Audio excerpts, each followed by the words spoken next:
आमचे जे जुने आमचे बाळ पाटणकर साहेब असतील, व्ही.पी. पाटील साहेब असतील, यांची एक संकल्पना डोक्यात आली की ही संघटना आपण देश पातळीवरती नेली पाहिजे.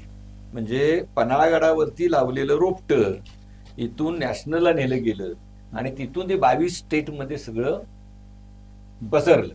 बांधकाम करत असताना सुद्धा समाजासाठी या सगळ्या गोष्टीची किंवा पोल्युशन कमी होण्यासाठी, प्रदूषण कमी होण्यासाठी ज्या ज्या गोष्टीची आवश्यकता आहे त्याचं मार्गदर्शन ज्यावेळी आम्हाला वरून मिळतं त्यावेळी त्याचं इम्प्लिमेंटेशन लोकल अथॉरिटी, इथली क्रीडा चॅप्टर हे आम्ही आमच्या सर्व सभासदांना घेऊन आम्ही ते इम्प्लिमेंट करत असतो.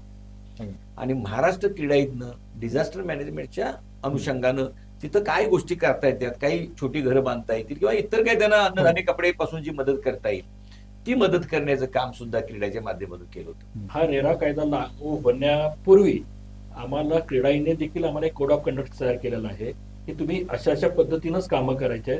तुमच्या कामामध्ये जर तुम्हाला जर डिफॉल्ट झाला तर आम्ही तुमची मेंबरशिप कॅन्सल करू. 26ला दालन करतोय, ती 13वं दालन आहे. 13 म्हणजे 12 दालन आम्ही सक्सेसफुली ऑर्गनाईज केलेले आहेत. आता दालन आमचं 30 जानेवारी 2026ला महासैनिक दरबार इथं आम्ही आयोजित करतो. सुंदर कोल्हापूर दिसण्यासाठीचे चांगले चांगले प्रोजेक्ट आता तुम्ही आता तुमच्या बाजूला एलिझा पार्क आहे, आता हाय स्पीडचं आमच्या हॉकी स्टेडियम मध्ये मोठा प्रोजेक्ट चालू आहे. असे मोठे मोठे प्रोजेक्ट ज्यावेळी होतात ते निश्चितपणे या कोल्हापूरच्या सौंदर्यामध्ये भर पडते. रस्ते झाले तर वाहतूक सुरळीत होईल, रस्ते झाले तर जमिनीचा विकास होईल, जमिनीचा विकास झाले तर महापालिका डेव्हलपमेंटचे पैसे मिळतील. आज वर्षाला जवळजवळ टीपी ऑफिस म्हणजे इथनं बांधकाम परमिट दिले जाते, त्या ऑफिसमधून 100 कोटी रुपये महापालिकेला उत्पन्न मिळतं. नमस्कार, मी अक्षय जागीरदार आणि आपण पाहतात सकलम. सकलम नेहमीच एका वेगळ्या विषयांवरती चर्चा करतात. जे काही तुमच्या आमच्या भोवताली दिसत असतं त्याच्या पलीकडे काहीतरी असतं आणि नेमकं ते काय असतं याचाच अर्थ उलगडून सांगण्यासाठी सकलम समाजामध्ये एक महत्वाची भूमिका बजावत आहे. आज सुद्धा आपण अशाच आपल्या भोवताली घडणाऱ्या आणि निरंतर चालणाऱ्या एका प्रक्रियेविषयी चर्चा करणार आहोत. आजच्या खास मुलाखतीमध्ये आपण गेल्या 35 वर्षांमध्ये बदलत्या कोल्हापूर विषयी जाणून घेणार आहोत. एखाद्या शहरामध्ये किती माणसं राहतात यापेक्षा माणसांना सुखसुविधा किती भेटतात याच्यावरती त्या शहराचा विकास सुद्धा अवलंबून राहतो. कोल्हापूर सुद्धा एक असंच ऐतिहासिक शहर आहे ज्या कोल्हापूरमध्ये गेल्या 35 वर्षांमध्ये विकासाची चालणारी चिरंतन एक प्रक्रिया ज्यांनी समजून घेतली, ज्या विकासाच्या प्रक्रियेमध्ये एक महत्वाची भूमिका बजावली, अशा एका संस्थेची खास आपण आज चर्चा करणार आहोत, त्या माध्यमातून संवाद साधणार आहोत. मात्र या कोल्हापूर शहरामध्ये विमानतळ झाली, रेल्वेची वाहतूक व्यवस्था सुरू झाली, मोठमोठे अनेक रस्ते निर्माण झाले, महामार्ग निर्माण झाले, कोल्हापूरकडे बघण्याचा दृष्टिकोन बदलला गेला. अशा खंडामध्ये दरोडाई उत्पन्नामध्ये 1 नंबर असणारं शहर ते म्हणजे आपलं कोल्हापूर. मात्र हेच कोल्हापूर जे आपलं म्हणतो ते आता महाराष्ट्रामध्ये 4 नंबरला आहे. मात्र या सगळ्या प्रक्रियेमध्ये विकासाची चालणारी एक निरंतर प्रक्रिया आहे आणि या प्रक्रियेमध्ये ज्यांनी योगदान दिलं ती म्हणजे क्रीडा ही संस्था, जी अगदी या शहरापासून, या जिल्ह्यापासून, राज्यापासून देशभर प्रसिद्ध आहे. या क्रीडाईकडे पाहिलं जातं एका विश्वासाने, बदलत्या काळानुसार, बदलत्या वेगानुसार एका पारदर्शकतेसाठी या संस्थेकडे पाहिलं जातं. आज आपल्या सोबत आहेत क्रीडाईचे अध्यक्ष के.पी. खोत सर. सर, आपलं नमस्कार, स्वागत आहे. त्याचबरोबर क्रीडाईचे माजी अध्यक्ष महेश यादव सर आपल्या सोबत आहेत. नमस्कार सर, आपल्या दोघांचंही स्वागत आहे सकलम मध्ये. सर, क्रीडाई एक ब्रीद वाक्यच या संस्थेचं आहे की विश्वास, वेग आणि पारदर्शकता. क्रीडाईची नेमकी सुरुवात कुठून झाली, काय याचा इतिहास आहे, काय सांगा? खरं म्हणजे कोल्हापूरमध्ये 1985-86 साली आपल्याकडे अपार्टमेंटची संस्कृती आली. त्या अगोदर आपल्याकडे हे फक्त आपण पुण्या मुंबई सारख्या शहरामध्येच बघत होतो. पण 85-86 साली पहिल्यांदा कोल्हापूरमध्ये अपार्टमेंट ही संकल्पना आली आणि ती संकल्पना आल्यानंतर त्यावेळी एक साधारण 15-20 मेंबर्स होते की जे हे अपार्टमेंट सारखे कन्स्ट्रक्शन करत होते. त्या सर्व एकत्र त्या लोकांनी एकत्र आलं आणि एक क्रीडासारखी त्यावेळी पीबीके होतं, ते प्रमोटर्स बिल्डर असोसिएशन कोल्हापूर, ते पीबीके त्यांनी स्थापन केले 28 लोकांनी. आणि त्या 28 लोकांनी स्थापन केलेल्या पीबीकेचं 1988 साली 1994 साली क्रीडाईमध्ये त्याचं रूपांतर झालं आणि मग त्यानंतर आज तागायत म्हणजे जवळजवळ 2026 पर्यंत साधारण 227 मेंबर्स इतके 28 वरून 227 मेंबर्स इतकी प्रगती झालेली आहे. अगदी छान. या क्रीडाईची जी स्थापना झाली 1985 साली, नंतर त्याचं नाव बदललं वगैरे, आज ती देशभर आहे. आणि नेमका मग ह्या क्रीडाईचा उद्देश काय आहे, काय सांगाल सर? नाही, काय झालं, ज्यावेळी क्रीडाची स्थापना झाली म्हणजे प्रमोटर्स अँड बिल्डर्स असोसिएशनची जी संस्था होती ती महाराष्ट्र लेवलला गेली. आणि मग आमचे जे जुने आमचे बाळ पाटणकर साहेब असतील, व्ही.पी. पाटील साहेब असतील, यांची एक संकल्पना याच्या डोक्यात आली की ही संघटना आपण देश पातळीवरती नेली पाहिजे. आणि त्याची मिटिंग आपल्या पन्हाळगडावरती झाली आणि पीबीकेचं रूपांतर हे क्रीडाईमध्ये झालं. आणि मग क्रीडाई कोल्हापूर, क्रीडाई महाराष्ट्र आणि क्रीडाई नॅशनल आज देशाच्या 22 स्टेटमध्ये क्रीडाई आहे. तसंच महाराष्ट्रातल्या जवळजवळ 62 शहरामध्ये क्रीडाई आहे. म्हणजे हा जे एक रोपटं लावलं होतं तर त्याचा जवळजवळ आज वटवृक्ष झालाय. 16-17 हजार आमच्या देशातले क्रीडाईचे सभासद आहेत आणि हे चांगल्या पद्धतीने मोठे मोठे प्रोजेक्ट या ठिकाणी करत आहेत. क्रीडाई खरं तर लोकांसाठी हे महत्वाचं समजायला हवं की क्रीडाई नेमकं करतं काय आणि क्रीडाईचं नेमकं काम काय आहे आणि ते आता किती विस्तारलेलं आहे. आता विस्ताराच्या बाबतीत मी तुम्हाला सांगितलं की जवळजवळ 22 स्टेट म्हणजे पन्हाळगडावरती लावलेलं रोपटं इथून नॅशनलला नेलं गेलं आणि तिथून ते 22 स्टेटमध्ये सगळं पसरलं आणि 16-17 हजार सभासद आहेत. आता क्रीडाई करतं काय नेमकं हा महत्वाचा प्रश्न आहे.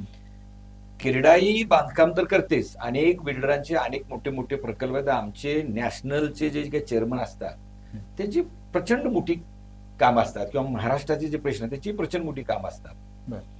तर नुसतं बांधकाम करणं हा विषय आमच्याकडे आहे का, तर नाही. आम्हाला आमच्या नॅशनल क्रीडाई करून आणि महाराष्ट्र क्रीडाई करून काही कोड ऑफ कंडक्ट अशी घालून दिलेली आहेत. त्याच्यामध्ये ग्रीन बिल्डिंग ही संकल्पना असेल.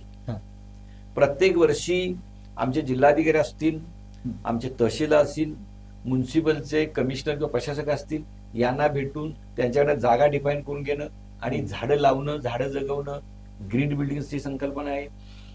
सोलर पॅनल तुम्ही सगळ्या ठिकाणी बसवायला सांगता, रेन हार्वेस्टिंग आम्हाला करायला सांगितलं. तर म्हणजे बांधकाम करत असताना सुद्धा समाजासाठी या सगळ्या गोष्टीची किंवा पोल्युशन कमी होण्यासाठी, प्रदूषण कमी होण्यासाठी ज्या ज्या गोष्टीची आवश्यकता आहे त्याचं मार्गदर्शन ज्यावेळी आम्हाला वरून मिळतं त्यावेळी त्याचं इम्प्लिमेंटेशन लोकल अथॉरिटी इथली क्रीडा चॅप्टर हे आम्ही आमच्या सर्व सभासदांना घेऊन आम्ही ते इम्प्लिमेंट करत असतो. या नुसतं एवढ्या बरोबरच नाही, तर आता तुम्हाला माहिती आहे की अवकाळी पावसामुळे परवा आता मराठवाड्यामध्ये पूर आला होता. आमच्या महाराष्ट्र क्रीडाने आम्हाला आव्हान केलं तर प्रत्येक चॅप्टरनं फंड गोळा करून हे महाराष्ट्राकडे पाठवले आणि महाराष्ट्र क्रीडाईतनं डिझास्टर मॅनेजमेंटच्या अनुषंगानं तिथं काय गोष्टी करता येतात, काही छोटी घरं बांधता येतील किंवा इतर काही त्यांना अन्नधान्य कपडे पासून जी मदत करता येईल ती मदत करण्याचं काम सुद्धा क्रीडाच्या माध्यमातून केलं होतं.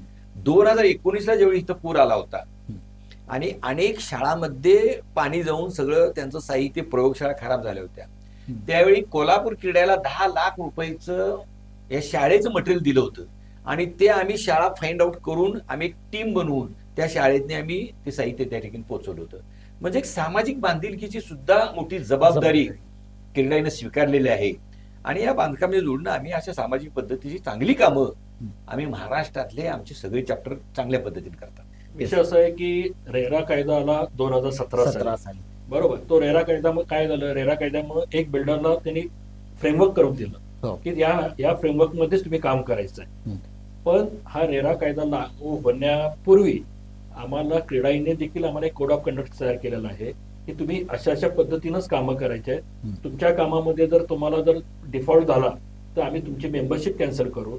हा एक सर्वात मोठा निर्णय क्रीडाईने त्यावेळी घेतला होता. म्हणजे एखाद्या मेंबरचं जर वाटलं की बाबा हा पोझिशन वेळेत देत नाहीये, क्वालिटी काम करत नाहीये, तर मग ती आमच्याकडे कमिटी असते, त्या कमिटीकडे समजा एखाद्या फ्लॅट धारकानं जर तक्रार केली तर ती कमिटी ती तक्रारीची शहानिशा करते आणि ह्या तक्रारीमध्ये किती तथ्य आहे हे सगळं बघितलं जातं आणि जर खरोखर बिल्डर जर दोषी असेल तर त्याच्यावरती कारवाई केली जाते. म्हणजे पण मला सांगायला आनंद होतोय की या 35 वर्षांमध्ये अगदी 1-2 केसेस अशा घडलेल्या आहेत. आपण त्या 2 केसेस गैरसमजुतीने झाल्या होत्या. ज्या मीटिंगमध्ये त्या जी कमिटी आम्ही फॉर्म केली होती त्या कमिटीच्या ज्या मीटिंगमध्ये ते विषय सॉर्ट आउट झाले आणि म्हणून की म्हणतात की क्रेडाईवर विश्वास ठेवून आज क्रेडाई कोल्हापूरच्या बांधकाम व्यावसायिक जे आहेत त्यांच्याकडे प्रत्येक फ्लॅटधारक अगदी अपेक्षेनं जातो की मला माझं युनिट चांगलं मिळणार आहे, मला इथं कुठेही फसवणूक होणार नाही आहे, मला अननेसेसरी मला रेराकडे जावं लागणार नाही आहे. आणि हे पण चांगले आहे की आज तागात रेरा आल्यापासून पण कुठलीही कंप्लेंट रेराकडे रजिस्टर झालेली. खरं तर क्रीडाईला समजून घेत असताना एक जाणून आलं की गेल्या 35 वर्ष हा एक प्रवास सुरू आहे. खरं तरी कोल्हापूरमध्ये पन्हाळगडावरती ह्याचं रोपटं लावलं, आज राष्ट्रीय पातळीवरती क्रीडाई काम करत आहे. परंतु या सगळ्या याच्यामध्ये बदल तर कोल्हापूर क्रीडाईनं पाहिलं, या संस्थेनं पाहिलेलं आहे. या कोल्हापूरच्या विकासामध्ये क्रीडाईचं योगदान काय आणि कशा पद्धतीनं या विकासामध्ये सहभागी होतं? आतापर्यंत आम्ही बरेचसे सामाजिक काम केलेलं आहे. मी फक्त आता असं करतो की मी माझ्या 15 पासूनच्या किंवा साधारण आम्ही जोपर्यंत 2010-2000 साली आम्ही मेंबर झालो तिथून पुढे सांगतो की मागच्या वेळेस त्या जुन्या लोकांनी केलेलीच आहेत कामं. पण आम्ही जे सांगतो की बाल कल्याण संकुलची एक इमारत आहे, त्या इमारतीचं संपूर्ण कन्स्ट्रक्शन क्रीडाईने केलं होतं. नंतर मध्यंतरी IRB-नं ज्यावेळी आपला प्रोजेक्ट सोडला कोल्हापुरातून त्यावेळी IRB-ने काही प्लांटेशन केलं होतं. त्या प्लांटेशनला पाणी घालायचं काम क्रीडाईने 1 वर्षभर केलं होतं, 2-1 वर्ष. तर साधारण आम्हाला 20-1 लाख रुपये साधारण खर्च आला होता. असे भरपूर उपक्रम आहेत की ज्यामध्ये प्रत्येक टेन्युअर मध्ये प्रेसिडेंटने केलेले आहेत. नॉट फॉर मी, म्हणजे मी असं नाही, आमच्या आत्ताचे अध्यक्ष आहेत त्यांनी केलेलं आहे. प्रत्येक अध्यक्षांना काही ना काहीतरी काम. आता कोविडच्या काळामध्ये आम्ही मोठं ऑक्सिजनचं हे केलं होतं, युनिट उभा केलं होतं, जवळजवळ त्याला पण जवळजवळ 20-25 लाख खर्च आला होता. तो प्रत्येक मेंबरनी आपलं कॉन्ट्रीब्युट करून तो केलेला आहे. सामाजिक बांधिलकी म्हणजे बिल्डरांकडे अनेक वेळा पाहिलं जातं, ते एका वेगळ्या दृष्टिकोनातून पाहिलं जातं. कोरोना सेंटरमध्ये जवळजवळ ते 1.5 वर्षाच्या 2.5 वर्षाच्या काळामध्ये आम्ही महासैनिक दरबार हॉलचं ते हॉल घेऊन तिथे कोविड सेंटर उभा केलं. त्याच्यामध्ये औषधं, PPT किट, नाश्ता, जेवण, चहा, पेशंटना वाचायला पुस्तके, याच्याबरोबर एक ड्युरो सिलेंडर मोठा जो आपल्याला ऑक्सिजन नेहमी कमी पडतो म्हणून आम्ही 14 लाखाचा खरेदी केला होता. तो वापरल्यानंतर आम्ही महापालिकेच्या सावित्री फुलेला आम्ही तो भेट देऊन टाकलेला आहे. तर मला वाटतं ही पहिली संस्था आहे. अनेक संस्था कोल्हापूरमध्ये आज कार्य करतात, अनेक MIDC आहेत, अनेक संस्था आहेत, मेडिकल असोसिएशन असेल किंवा अर्थ मुव्हिंग असेल, हॉटेल मॅनेजमेंट असेल, अशा सगळ्या संस्था आहेत. पण याच्यामध्ये क्रीडाईचं सगळीकडे आधार नाव का घेतलं जातं, तर ज्यावेळी सोशल कुठला असा कॉज किंवा सोशल कारण तयार होतं त्यावेळी क्रीडाई सगळ्याच्या पुढे असते. आणि क्रीडाईनं पुढे येऊनच पुरामध्ये डिझास्टर मॅनेजमेंट ग्रुप स्थापन करून 27 संस्थांना एकत्र करून 2 महिने पुरात उभा राहून, म्हणजे ट्रॅक्टर लावणं, JCB लावणं, ते कचरा उचलणं, अर्थ मोहीमवाल्यांनी ते स्वतःच्या मशिनरी आणून मृत जनावरांना दफन करणं, अनेक चांगल्या पद्धतीची कामं ही केलेली आहेत. आणि त्यात क्रीडाईचं नाव हे सातत्यानं घेतलं जातं. खरं तर मी क्रीडाईबद्दल एक ऐकलं होतं की आपण एक एक्झिबिशन भरवता, दालन. हे दालन नेमकं काय आहे आणि याची नेमकी सुरुवात कधी झाली? पहिलं दालन आम्ही 1994 साली घेतलं. त्याच वेळी मी सांगितलं की प्रायव्हेट हायस्कूल ग्राउंड सारख्या एका छोट्या ग्राउंडवर आम्ही घेतलं, कारण त्यावेळी नवीनच अपार्टमेंटची संस्कृती कोल्हापूरमध्ये आली होती. त्यामुळे ती मेंबरची संख्या पण त्यावेळी फार रिस्ट्रिक्टेड होते, 28 मेंबर्स साधारण त्यावेळी होते. प्रोजेक्ट कमी होते साईज. मग ते त्या लोकांचे प्रोजेक्ट्स, काही मटेरियलवाल्यांचे प्रोजेक्ट आणि काही ज्या बँका ज्या हाऊसिंग देत होत्या, हाऊसिंग लोन देत होत्या त्या बँकांचं असं एक छोटंसं एक्झिबिशन त्यावेळी होतं. पण ते त्या काळात पण ते छोटं नव्हतं. त्या काळात पण साधारण 110-120 स्टॉल्स होते त्या काळात पण. 94 ज्यावेळी पहिलं दालन झालं त्यावेळी. म्हणजे पण त्याचा साईज कमी होता त्यावेळी. ते आता जी नवीन पद्धत आली आहे, जर्मन हँगर्स, पार्टिशन, ही ज्यावेळी ते प्रकार नव्हते. त्यावेळेस जस्ट एक आपलं जे मांडव आपण घालतो त्याच्या पद्धतीच होतं. पण आता जे आम्ही 2026ला दालन करतोय ती 13वं दालन आहे. 13 म्हणजे 12 दालन आम्ही सक्सेसफुली ऑर्गनाईज केलेले आहेत. किती वर्ष? सर्वात सांगायचं असतं म्हणजे हे दालन आम्ही कुठल्याही आउटसोर्सिंग करत नाही. आमचेच मेंबर, प्रत्येक कमिटी आम्ही स्थापन करतो, आमचेच मेंबर त्यामध्ये पार्टिसिपेट होतात आणि आम्हीच ते एक्झिक्यूट करतो. म्हणजे क्रीडाईमध्ये जे सभासद आहेत आहेत. असे आहेत. इव्हेंटला कुठल्या देत नाही. हा आमच्या सभासदातून कमिट्या करून ही हा. कमिटी आमची प्रत्येक कमिटीला एक काम दिलं जातं. ती कमिटी अत्यंत प्रामाणिकपणे तळमळीनं ते काम पार पडते, म्हणून इतकं मोठं सक्सेस होऊ शकतं. अगदी. पण ह्या दालनमध्ये तेव्हा स्टॉल किती होते आणि आता ते दालन किती वर्षाने घेतलं जातं? इनिशियली आम्ही 3 वर्षांनी दालन घेत होतो. 94 नंतर 97, 2000, 2003, 2010 अशा पद्धतीने गेलं. 2026 पासून तर 2024 पासून पासून आता. आम्ही ठरवलं की आता साधारण नवीन येणाऱ्या स्कीम्स रिडेव्हलपमेंट कोल्हापूरमध्ये चांगल्या पद्धतीने सुरू आहे आणि नवीन नवीन प्रोजेक्ट येत आहेत, तर आपण प्रत्येकी 2 वर्षांनी घेऊ. त्यामुळे 2024 पासून आम्ही आता 2026 ला इमिजिएटली 2 वर्षांनं आता दालन घेऊ. आता दालन ऑर्गनाईज कधी होणार? आता दालन आमचं 30 जानेवारी 2026 ला महासैनिक दरबार इथं आम्ही आयोजित करतो हम्म. आणि त्यामध्ये 30 साधारण 170 स्टॉल आहेत. हम्म. 30, 31 आणि 1-2 फेब्रुवारी 2026 हम्म. असे 4 दिवस आमचं दालन चालला. महासैनिक दरबारच्या पूर्ण प्रिमायसेस आम्ही भाड्याने घेतलेले आहे. तिथं ते पार्किंग आणि दालन जर्मन हँगर मध्ये आम्ही नवीन पद्धतीने ते करतो. या दालनची काय वैशिष्ट्य असतील नेमके? एक तर कोल्हापूर आता बदलतंय, म्हणजे कोल्हापूरमध्ये सर्किट बेंच आलंय, नंतर कोल्हापूरमध्ये होऊ घातलेले प्रोजेक्ट आहेत. साधारण 1000 बेडचं हॉस्पिटल आहे, कन्व्हेन्शन सेंटरचं काम चालू आहे, आता सारथी बिल्डिंग आहे, इंजिनिअरिंग कॉलेजचं काम चालू आहे. आताच परवाच्या विधिमंडळाच्या नागपूर अधिवेशनमध्ये IT पार्कसाठी जागा रिझर्व्ह झालेली आहे. KMCची नवीन बिल्डिंग शेंडा पार्कमध्ये होते. नंतर रिंग रोडचं काम बऱ्यापैकी आता मार्गी लागलेलं आहे. आणि ह्या सगळ्याचा परिपाक म्हणून की कोल्हापूरमध्ये कोल्हापूरकडे बघण्याचा दृष्टिकोन हा इतर सर्व जिल्ह्यांचा बदललेला आहे. आतापर्यंत काय होतं की सर्वसामान्य माणूस किंवा महाराष्ट्रात पुण्या किंवा मुंबईमध्ये इन्व्हेस्ट करायचा, मोस्टली पुण्यामध्ये इन्व्हेस्ट करायचा. पण आता ही परिस्थिती बदलली आहे. आता मोस्टली लोक सगळी कोल्हापूरला प्रायोरिटी देत आहेत. म्हणजे नेक्स्ट डेस्टिनेशन असं जो म्हणतो ते आता कोल्हापूर झालेलं आहे. या जे तुम्ही 30 जानेवारीला दालन ऑर्गनाईज करणार आहात त्याची नेमकी वैशिष्ट्य काय असते? दालनचं हे एकतर वैशिष्ट्य म्हणजे हे जर्मन हँगर म्हणजे नवीन संकल्पनेच्या ह्याच्यात आम्ही ते करतोय. त्याच्यामध्ये आम्ही येणाऱ्या लोकांसाठी स्कॅनर ठेवतोय. त्याच्यामध्ये त्या लोकांची जर मागणी असेल तर त्यांना फॉर्म फिलअप करून दिला तर त्यांना कुठल्या एरियामध्ये कुठल्या टाईपचा म्हणजे रेसिडेन्शियल पाहिजे, कमर्शियल पाहिजे, रॉ हाऊस पाहिजे, प्लॉट पाहिजे, कुठला पाहिजे तो त्यांना त्याच्यामध्ये माहिती फिलअप करून ती माहिती त्यांना अवेलेबल होईल हे आम्ही इकडं बघतोय. आणि दालनमध्ये आम्ही निव्वळ बिल्डरांचे प्रोजेक्ट डिस्प्ले करत नाही, तर त्याचबरोबर बांधकामासाठी आवश्यक असणाऱ्या जी काही सामुग्री मटेरियल्स आहे त्याचे सुद्धा यामध्ये स्टॉल आहे. त्यामुळं आणि तुम्हाला फायनान्स देणाऱ्या बँका यांचे पण सेकंड स्टॉल आहे. तुम्ही एखाद्या व्यक्तीला एका छताखाली संपूर्ण माहिती ही या ठिकाणी उपलब्ध होणार आहे. आणि महेशजी सांगितलं, महेशजी आमच्या या दालनचे चेअरमन आहेत दालनचे, आणि त्यांच्याच नेतृत्वाखाली आणि आम्ही अध्यक्ष म्हणून आमच्या दोघे आम्ही एकत्र मिळून हे चांगल्या पद्धतीनं या ठिकाणी काम करत आहे. तर कोल्हापुरामध्ये आज अनेक प्रकल्प आमच्या बिल्डरांची सुरू आहेत. सगळ्या प्रकल्पाची माहिती तुम्हाला एका छताखाली त्या ठिकाणी उपलब्ध होऊ शकते. अनेक वेळा लोकांचं असं होतं की बांधकाम क्षेत्रामध्ये फसवणूक होते, कधी जागेच्या वरून, कधी प्लॉटवरून, कधी नंतर कळतं की ते बांधकामच अनधिकृत आहे वगैरे, अशा काही गोष्टी होतात. क्रीडाई तुम्हाला मी मगाशी सांगितलं की आम्हाला नॅशनल पासून महाराष्ट्र क्रीडाने काही कोड ऑफ कंडक्ट घालून दिले.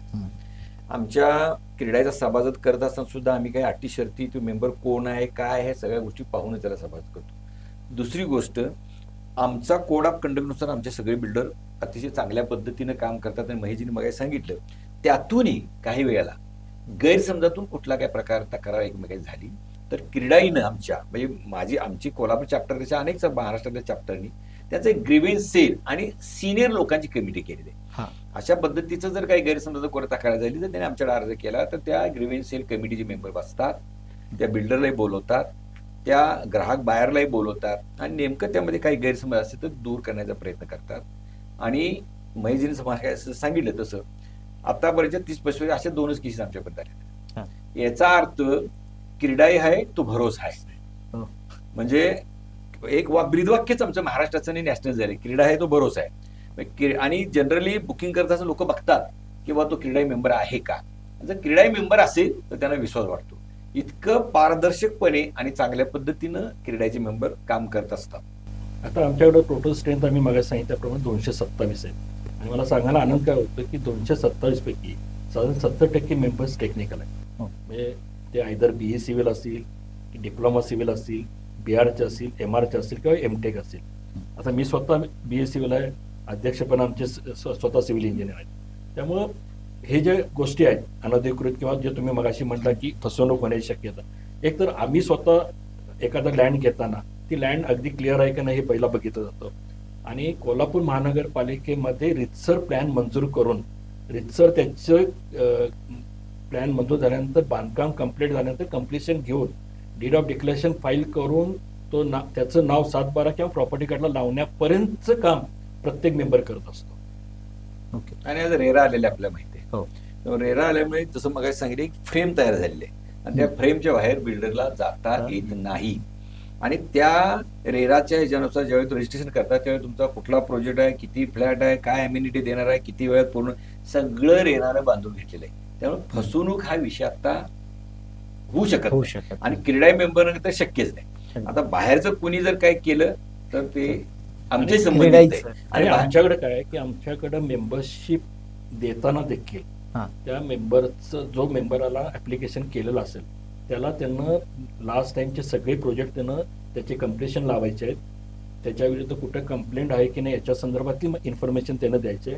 नुसतं इन्फॉर्मेशन देत नाही, त्याची शहानिशा त्यावेळेची जी कमिटी असते, अध्यक्ष असतील ते करतात आणि मग तो ऍप्लिकेशन सँक्शन होतं आणि मग त्यांना मेंबरशिप दिली जाते. म्हणजे मेंबरशिप घेणं देखील इतकं आता सोपं नाहीये अगदी. आणि आमचं काय म्हणणं आहे की ज्यांना बुकिंग करायचंय त्यांनी क्रीडाई मेंबर आहे का नाही हे बघून त्याच्याबरोबर त्याच्या बाकीच्या म्हणजे बिल्डिंग परमिशन घेतलेलं आहे, बिगर सिटी केलेलं आहे, जे जे काही आपल्याला नॉर्म्स आहेत ते सगळे आहेत का नाही हे सुद्धा लोकांनी चेक केलं पाहिजे. रेराचा नोंदणी क्रमांक आमच्या प्रत्येक जाहिरातीवर टाकला जातो, त्याचं रेराकडे नोंदणी आहे का नाही ही पण पाहिलं पाहिजे. लोकांची पण ती जबाबदारी आहे. लोकांनी जर डोळे जाग करून स्वस्त मिळते म्हणून जर एखादा प्रॉडक्ट घेण्याचा काही प्रयत्न केला तर निश्चितपणे मग बाहेरच्या लोकांची तशी फसवणूक होऊ शकते. आम्ही कुणावरती आरोप करतोय, कुणाचं नाव घेतोय असं नाही. पण शेवटी कसं आहे लोकांनी पण ते बघावं म्हणजे त्यांना प्रॉपर चांगल्या माणसाकडे चांगली वस्तू मिळू शकेल. आता स्टेट गव्हर्नमेंटने देखील रेरा जो कायदा आणला सेंट्रलच्या थ्रू, त्यामध्ये देखील रेरानी काय केलं की रेरानं रजिस्ट्रेशन करताना तो मेंबर क्रीडायचा आहे की नाही, जर मेंबर नसेल तर त्याला त्या क्रीडायचा मेंबर व्हावं लागेल आणि मगच तुला रजिस्ट्रेशन मिळेल. म्हणजे याचा अर्थ की क्रीडायचा इतका भरोसा रेरानं पण स्वतः ठेवलेला आहे. अगदी. आमच्याकडे 2 टाईपचे मेंबर आहेत. एक म्हणजे आमची रेग्युलर मेंबरशिप आणि महेशजीने सांगितलं तसं तुम्हाला आमचा रेग्युलर मेंबर व्हायचं नाही तर आमची रेरा मेंबरशिप तुम्ही घेऊ शकता. म्हणजे आमच्या क्रीडाईचं सर्टिफिकेट असेल आणि तो नंबर टाकला तर तुमचं रेराचं रजिस्ट्रेशन पटकन होतं. म्हणजे ही महाराष्ट्राची अथॉरिटी ती सुद्धा क्रीडाई म्हटलं की तुमचं रजिस्ट्रेशन तिथं एक्सेप्ट करते. माझा शेवटचा प्रश्न आहे की गेल्या 35 वर्षामध्ये क्रीडाईनं हे पर्यंत कोल्हापूर पाहिलेलं आहे आणि या विकासामध्ये एवढं चांगलं योगदान आपण दिलेलं आहे. मात्र येणाऱ्या काळामध्ये क्रीडाईचं नेमकं काय धोरणं असतील बदलत्या काळासोबत? नाही कसं आहे आम्ही बांधकाम करतो त्यामुळं एक सुंदर कोल्हापूर दिसण्यासाठीचे चांगले चांगले प्रोजेक्ट आता तुमच्या बाजूला एलिझा पार्क आहे. आता हाय स्पीडचं आमच्या हॉकी स्टेडियम मध्ये मोठा प्रोजेक्ट चालू आहे. असे मोठे मोठे प्रोजेक्ट ज्यावेळी होतात ते निश्चितपणे या कोल्हापूरच्या सौंदर्यामध्ये भर पडते. पण प्रश्न कुठे येतो ज्यावेळी मोठे प्रोजेक्ट होतात त्यावेळी मोठ्या प्रोजेक्टना अलाइड जे काही इन्फ्रास्ट्रक्चर लागतं, मग गटर्स असतील, ड्रेनेज लाईन असेल, STP प्लांट असेल आणि मोठे प्रोजेक्ट झाल्यानंतर ऑब्व्हियसली मायग्रेशन पीपल होऊन जर इथं गर्दी होणार असेल तर ट्रॅफिक कंट्रोल असेल, रस्ते असतील, या सगळ्या सुविधा चांगली उद्यानं पाहिजेत आपल्याकडं. या सुविधा देण्याची जबाबदारी शेवटी महापालिकेची आहे आणि महापालिका ह्यामुळे कुठेतरी कमी पडतं असं मला वाटतं. क्रीडाईनं योग्य भूमिका घेऊन सातत्यानं महापालिकेचे अधिकारी असतील, पदाधिकारी असतील, त्यांच्याकडे सातत्यानं या कोल्हापूरच्या विकासाच्या बाबतीत अनेक वेळा चर्चा घडवून आणलेली. आज रोजी आम्ही डीपीचा जो प्लॅन आहे त्याच्यातले जे रस्ते आहेत त्याचे एक डॉक्युमेंटरी तयार केलेले आहे की कुठले रस्ते कसे करता आपल्याला येऊ शकतात TDRच्या माध्यमातून. कारण डीपीचे रस्ते जर ॲक्विजिशन संपादन करायचं म्हटलं तर त्याला नुकसान भरपाई द्यावी. तेवढं बजेट पैसे महापालिका नसल्यामुळं TDR संकल्पना महाराष्ट्र शासनाने आणली, ट्रान्सफरेबल डेव्हलपमेंट राईट्स देऊन, आणि त्या माध्यमातून हे रस्ते करण्यासाठी आम्ही त्याचं जे प्रेझेंटेशन आहे ते तत्कालीन आयुक्त असतील, प्रशासक असतील यापूर्वीचे असतील, पूर्वीचे माजी गृहराज्यमंत्री असतील, अनेक आताचे आमदार असतील, या सगळ्यांना आम्ही ते दाखवलेलं आहे आणि आम्ही त्यांना सांगितलेलं आहे की बाबा हे रस्ते जे आहेत हे प्रायोगिक तत्वावरती ह्याच्यातले तुम्ही एक 10 रस्ते घ्या. आम्ही तर महापालिकेच्या मागे लागून प्रशासक मॅडमच्या माध्यमातून आम्ही एकाने या TDR आणि रस्त्याच्या अनुषंगाने कमिटी केलेली आहे. त्या कमिटीच्या 1-2 मिटिंग झाल्या, पण महापालिकेनं जो सुमोटू अशा रस्त्याची आखणी केली, त्यात येणाऱ्या जमीनधारकांची नावं काढून त्याचे 7 बार करून त्यांना नोटिसा पाठवल्या, त्यांना सुमोटू बोलवलं आणि तो TDR जनरेट करून त्यांना लगेच दिला, तर हे रस्ते सगळे होतील. रस्ते झाले तर वाहतूक सुरळीत होईल, रस्ते झाले तर जमिनीचा विकास होईल, जमिनीचा विकास झाले तर महापालिका डेव्हलपमेंटचे पैसे मिळतील. आज वर्षाला जवळजवळ TP ऑफिस म्हणजे इथनं बांधकाम परमिट दिले जाते, त्या ऑफिसमधून 100 कोटी रुपये महापालिकेला उत्पन्न मिळतं. आणि इतकं मोठं उत्पन्न देणारं हे TP ऑफिस आहे. तर ज्यावेळी अशी मोठी कामं होत असतात त्यावेळी ज्यादा पैसे मिळणार. मग कामं होतात तर त्याला अलाइड फॅसिलिटी देण्याची जबाबदारी महापालिकेची. इन ॲडिशन आता मी एवढं सांगेन की कोल्हापूर आता बदलतंय. कोल्हापूरमध्ये मोठे मोठे प्रोजेक्ट्स होत आहेत. सर्किट बेंचच्या माध्यमातून एअरपोर्ट आपलं डेव्हलप होते, फिल्म सिटी डेव्हलप होते, नवीन नवीन कन्व्हेन्शन सेंटर. तर आता कोल्हापूरकडे येण्याचा जो ओढा आहे तो आता वाढलेला आहे. तर आमची प्रशासनाला आम्ही विनंती बऱ्याच वेळा केली आहे, कारण आताही तुमच्या माध्यमातून करतोय की कोल्हापूरमध्ये ज्या कंपन्या येऊ पाहत आहेत त्या कंपन्यांचा एकमेव अडचण आहे ती घरफाळा. जो घरफाळा आता जो रेंटेड प्रॉपर्टीचा घरफाळा आहे तो खूप आहे. तो घरफाळा कुणी भरायचा याच्यावर कंपन्यांचा आणि जो ओनर असेल त्याच्यामध्ये थोडासा वाद होते म्हणण्यापेक्षा तो जमत नाही त्यांच्या ते व्यवहार, आणि त्यामुळे मोठमोठ्या कंपन्या कोल्हापूरला येऊ पाहत नाहीत. तर आमची प्रशासक मॅडमना विनंती केली होती की आताही तुमच्या माध्यमातून करतोय की जसं सोलापूर महानगरपालिका किंवा अमरावती महानगरपालिकेनं आता सध्या 1-2 महिन्यापूर्वीच हा जो रेंटेड प्रॉपर्टीचा घरफाळा आहे तो खूप कमी केलेला आहे. आपण 2017 साली किंवा 18 साली आपण रेंटेड प्रॉपर्टीवरनं भांडवली मूल्यावर आलो. त्यावेळी भांडवली मूल्यावर आल्यानंतर थोडा घरफाळा कमी झाला. पूर्वी 70-75% जात होता, तो 45-60च्या मध्ये कुठेतरी आला, पण तोही खूप आहे, तोही खूप कमी झाला. तर मोठमोठ्या कंपन्या ज्या कोल्हापूरला येत आहेत, त्याची इच्छा आहे कोल्हापूरला यायची, तर त्या याला मार्ग मोकळा होईल. निश्चितच. खरं तर गेल्या 35 वर्षामध्ये बदलतं कोल्हापूर आपण आजच्या खास मुलाखतीमध्ये जाणून घेतलं. 35 वर्षामध्ये नेमकं काय घडलं, विकास कशा पद्धतीनं होऊ शकतो, आणि बिल्डर क्षेत्रामध्ये खास करून जे कन्स्ट्रक्शन लाईन आहे याच्यामध्ये नेमकं कशा पद्धतीनं विकास होत जातो, आणि याच्यामध्ये क्रीडाईनं नेमकी काय भूमिका बजावलेली आहे. खरंच आनंद होतो एका गोष्टीचा की ज्यावेळी भारतातल्या किंवा कुठेही जगामध्ये असेल तर प्रत्येक माणसाला वाटतं की आपल्या हक्काचं घर असावं, आणि हे घर घेताना अनेक लोकांची फसवणूक सुद्धा होते. 2017ला रेरा आला, मात्र त्याच्याही अगोदर क्रीडाई ही संस्था एक विश्वासानं काम करते, पारदर्शक व्यवहार पार पडते. त्याच्यामुळे जी काही ग्राहकांची फसवणूक होत होती, काही क्वचित प्रसंग घडत असतात, ती फसवणूक सुद्धा थांबण्यासाठी महत्वाची भूमिका क्रीडाई आज बजावते. आणि म्हणूनच त्यांचं जे ब्रीद वाक्य आहे की क्रीडाई है तो भरोसा आहे, आणि क्रीडाईचं तेच एक ब्रीद वाक्य होतं की विश्वास, वेग आणि पारदर्शकता याच्याच अनुषंगानं खरं तर या ब्रीद वाक्याला न्याय देण्याची भूमिका क्रीडाई घेते. आणि एक आनंदाची गोष्ट म्हणजे क्रीडाई एक चांगलं एक्झिबिशन भरवते, ते म्हणजे दालन.